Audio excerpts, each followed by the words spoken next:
So hello everyone, this video is created for all the students studying psychology in first year. ये national education policy NEP के according first semester के लिए introduction to psychology subject के अंतर्गत बनाया गया पहला वीडियो है, जिसमें कि हम मनोविज्ञान के संप्रत्यय के बारे में विस्तार से चर्चा करेंगे। तो चलिए शुरू करते हैं। मनोविज्ञान, इसका आशय क्या है? एक ऐसा विज्ञान जो कि प्राणियों के व्यवहार और मानसिक क्रियाओं का अध्ययन करने वाला विज्ञान है। आधुनिक मनोविज्ञान का उद्देश्य यह पता करना है कि कोई भी व्यक्ति किसी भी परिस्थिति में कोई व्यवहार अगर करता है या कोई कार्य अगर करता है तो वह क्या है, क्यों है और कैसे ये किया जाता है। इन्हीं प्रश्नों का उत्तर देना मनोविज्ञान का प्रमुख कार्य है और इस लिहाज से यदि देखा जाए तो व्यवहार का विज्ञान होने के कारण इसका क्षेत्र जो है काफ़ी व्यापक हो जाता है।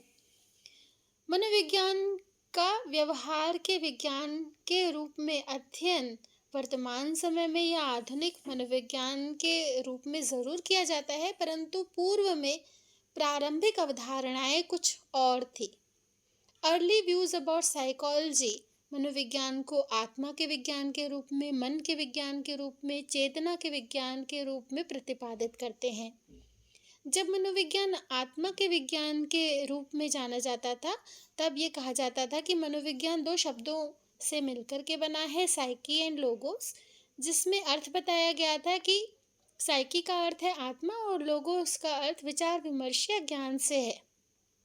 इस आधार पर इस विज्ञान को आत्मा के विज्ञान के रूप में अध्ययन किया जाना चाहिए, परंतु आज के परिवेश में ये परिभाषा पूरी तरह से असंगत है, क्योंकि अब मनोविज्ञान को व्यवहार के विज्ञान के रूप में मान्यता मिल चुकी है।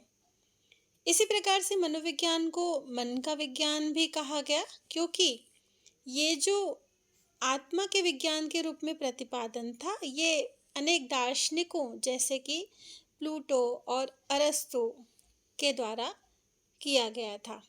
किंतु जब इन दोनों की आलोचना की गई इस आधार पर कि आत्मा तो अमूर्त है, इसका वैज्ञानिक अध्ययन संभव नहीं है, और आलोचकों ने अनेक आपत्तियां उठाई और इस तरह से इसे मन का विज्ञान कहना शुरू कर दिया। मन के विज्ञान के रूप में डेकार्ट, लॉक और बर्कले ने इस विचार का समर्थन करते हुए कहा कि मन स्वतंत्र होता है, चेतन होता है, उद्देश्य की तरफ उन्मुख होता है। इसलिए संसार की जितनी भी घटनाएं होती हैं, वस्तुएं होती हैं, इनका अनुभव मन के द्वारा किया जा सकता है। इसलिए मनोविज्ञान को मन के विज्ञान के रूप में पढ़ा समझा जाना चाहिए। मन के इन्होंने 3 पहलू भी बताए: प्रत्यक्षीकरण, अनुभूति, क्रिया इत्यादि। उदाहरण के लिए किसी वस्तु को देख करके खुश होना, प्राप्त करने का प्रयास करना, ये क्रमशः प्रत्यक्षीकरण, अनुभूति और क्रिया पक्ष से ही संबंधित है। और इसीलिए विलियम जेम्स ने भी इस विचार का समर्थन करते हुए मनोविज्ञान को मन और मानसिक जीवन के विज्ञान के रूप में परिभाषित किया। परंतु चेतना की तरह मन भी एक अमूर्त अवधारणा है, जिसका कि वैज्ञानिक अध्ययन नहीं किया जा सकता, इसलिए इस अवधारणा को भी त्याग दिया गया। तत्पश्चात मनोविज्ञान का अध्ययन चेतना के विज्ञान के रूप में किया जाए, ऐसा कहा जाने लगा। आत्मा और मन का वास्तविक स्वरूप प्रमाणित नहीं किया जा सकता, इसलिए चेतना के विज्ञान के रूप में इसे पढ़ा जाना चाहिए, ये कहा गया। और ये कहने वाले थे एक संप्रदाय जिसका नाम है संरचनावाद, जिसकी स्थापना विलियम वुंट और टिचनर और उसके समकालीन समर्थकों के द्वारा की गई थी। इस संप्रदाय के अनुसार जो चेतन अनुभव होते हैं, उन्हीं का अध्ययन मनोविज्ञान के द्वारा किया जाना चाहिए। चेतन अनुभव या जो कॉन्शियस एक्सपीरियंसेस हैं, जिसमें संवेदना, प्रतिमा, अनुभूति या फीलिंग्स इत्यादि के द्वारा होती है। और जो एक और जेम्स विलियम नाम के साइकोलॉजिस्ट हुए, उन्होंने भी ये कहा कि मनोविज्ञान में हर प्रकार की चेतना का अध्ययन होना चाहिए। चाहे यह सामान्य हो, असामान्य हो, मानवीय हो, पशु हो। मनोविज्ञान में उसका उसी तरह से वर्णन और व्याख्या की जाना ज़रूरी है। तो ये जो संरचनावादी थे, इन्होंने आत्मा और मन जैसी अवधारणाओं का पूरी तरह से विरोध किया। परंतु ये जो चेतना के विज्ञान के रूप में मनोवैज्ञानिक अवधारणाओं का प्रतिपादन था, ये भी लंबे समय तक नहीं चल पाया। इस दृष्टिकोण को भी अनेक आलोचनाएं मिली। तत्पश्चात व्यवहारवादियों का उद्भव हुआ। मनोविज्ञान को एक व्यवहार के विज्ञान के रूप में मान्यता प्राप्त हुई और इस उपागम या सिद्धांत के जो समर्थक थे वो थे जे.बी. वॉटसन। इन्होंने ये विचार प्रस्तुत किया कि मनोविज्ञान को अगर एक विज्ञान या साइंस के रूप में स्थापित करना है तो आत्मा, मन एवं चेतना, इन सभी अमूर्त अवधारणाओं को छोड़ देना चाहिए और साथ ही अंतर्दर्शन को भी छोड़ना होगा। वॉटसन ने मनोविज्ञान को एक नेचुरल साइंस के रूप में प्रस्तुत किया। व्यवहारवादियों के द्वारा मनोविज्ञान को इस प्राकृतिक विज्ञान के रूप में प्रस्तुत करने के पीछे अवधारणा यह थी कि मनुष्य के अर्जित और अनर्जित दोनों ही व्यवहारों का अध्ययन जो है मनोविज्ञान करता है, इसलिए इसे व्यवहार के विज्ञान के रूप में परिभाषित करना ही उचित होगा। परंतु यहाँ पर नोटेबल पॉइंट एक ये भी है कि मनोविज्ञान अपनी प्राचीन अवधारणाओं को छोड़ करके आगे बढ़ा है। इन अवधारणाओं को छोड़ने के कारण वुडवर्थ 1949 में इन परिवर्तनों को एक बड़े ही रोचक ढंग से उल्लेखित करते हुए कहा है कि मनोविज्ञान ने सबसे पहले अपनी आत्मा का परित्याग किया, इसके पश्चात मन का परित्याग किया और पुनः उसने अपनी चेतना को त्यागा।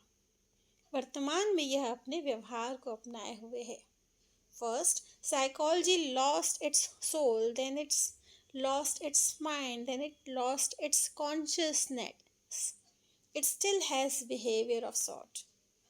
तो इस परिभाषा से यह स्पष्ट रूप से कहा जा सकता है कि व्यवहारवादियों ने मनोविज्ञान को एक वास्तविक विज्ञान या एग्जैक्ट साइंस के रूप में प्रतिष्ठित करने का एक तरह से बीड़ा उठाया है। और वॉटसन ने भी कहा है कि मनुष्य के हर कार्य के पीछे कोई न कोई कारण ज़रूर होता है और मनोवैज्ञानिकों का कार्य उस कारण और उससे संबंधित व्यवहार में संभावित संबंध का ही पता लगाना है और इसके लिए निरीक्षण, प्रेक्षण इत्यादि विधियों तथा अनेक परीक्षणों और प्रयोगों को समाहित किया जाना चाहिए। हालांकि यह भी दृष्टिकोण जो है आलोचनाओं से अछूता नहीं है। वॉटसन की परिभाषा की आलोचना करते हुए कहा गया कि इसमें आंतरिक क्रियाओं की उपेक्षा की गई है। वॉटसन ने बाह्य निरीक्षण पर अधिक बल दिया है, जबकि कभी कभी बाह्य प्रेक्षण गलत निकल आता है, जैसे कि आंसू देख करके कहना कि कोई व्यक्ति दुखी है, परंतु हो सकता है कि आंसू किसी अन्य वजह से निकल रहे हों। वॉटसन ने व्यवहार या अनुक्रिया को कारण या उद्दीपक का प्रत्यक्ष परिणाम मानकर व्यवहार की यांत्रिक व्याख्या की है या मैकेनिकल इंटरप्रिटेशन किया है। और हम जानते हैं कि हर एक व्यक्ति दूसरे व्यक्ति से भिन्न होता है। जिस उद्दीपक से एक व्यक्ति प्रभावित हो रहा है उससे दूसरा कोई व्यक्ति प्रभावित नहीं भी हो सकता है या कम प्रभावित हो सकता है, और ऐसा इंडिविजुअल डिफरेंसेस के कारण होता है जिन्हें अनदेखा नहीं किया जा सकता है। इसी प्रकार से मन 1951 का भी विचार है कि मनोविज्ञान में कुछ आत्मनिष्ठ प्रक्रियाओं जैसे कि चिंतन इत्यादि आंतरिक क्रियाओं के रूप में भी अध्ययन किया जाता रहा है और इसमें अनुभव और चेतना का भी योगदान रहता है। वॉटसन के अनुसार आत्मनिष्ठ विषयों का अध्ययन इसमें नहीं होना चाहिए, परंतु उनका ये विचार तर्कसंगत नहीं है और क्योंकि चिंतन एक प्रमुख ज्ञानात्मक पक्ष है और उसे मनोविज्ञान की परिधि से बिल्कुल बाहर नहीं निकाला जा सकता।